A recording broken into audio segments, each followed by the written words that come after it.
नमस्कार, मी पंजाब डक. तर आता काय झालं की राज्यामध्ये एक आता वातावरण चेंज होणार आहे, म्हणजे शेवटच्या आठवड्यामध्ये. तर यानुसार मुद्दामून ह्या लोणार सरोवर इथून अंदाज देत आहे. राज्यातल्या सर्व शेतकऱ्याला सांगू इच्छितो की राज्यामध्ये काय होणार आहे, 23, 24, 25च्या दरम्यान वातावरण खराब होऊन तुरळक ठिकाणी पाऊस येणार आहे. म्हणून हा अंदाज आपल्या शेतकऱ्यांनी लक्षात घ्यायचा. तो पाऊस सगळीकडे काही पडणार नाही, सर्वदूर पडणार नाही, म्हणून हे देखील सर्व शेतकऱ्यांनी लक्षात घ्यायचं. फक्त राज्यात काय होणार आहे, मध्य प्रदेश, उत्तर प्रदेश, छत्तीसगड आणि तेलंगणा आणि तामिळनाडू त्या परिसरामध्ये पाऊस पडणार आहे. म्हणून त्याचा असर काही गावांना बसणार आहे. म्हणून ही अंदाज सर्व शेतकऱ्यांनी लक्षात घ्यायचा. सर्वदूर पाऊस पडणार नाही, फक्त तुरळक ठिकाणची शक्यता आहे. म्हणून हा अंदाज सर्व शेतकऱ्यांनी लक्षात घ्यावा.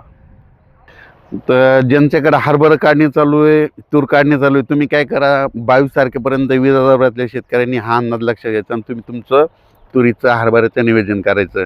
आणि मी लोणार या ठिकाणावर निश्चितच शेतकरी भेटले, कारण की ना माझी स्वतःची विहीर आहे, गावाकडे 100 फूट विहीर आहे बघा.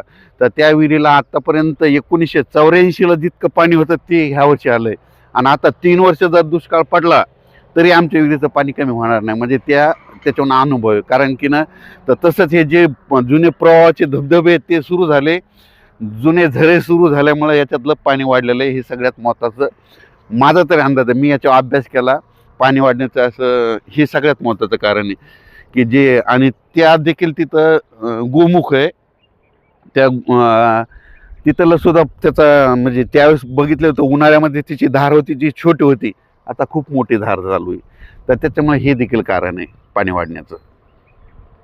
धन्यवाद.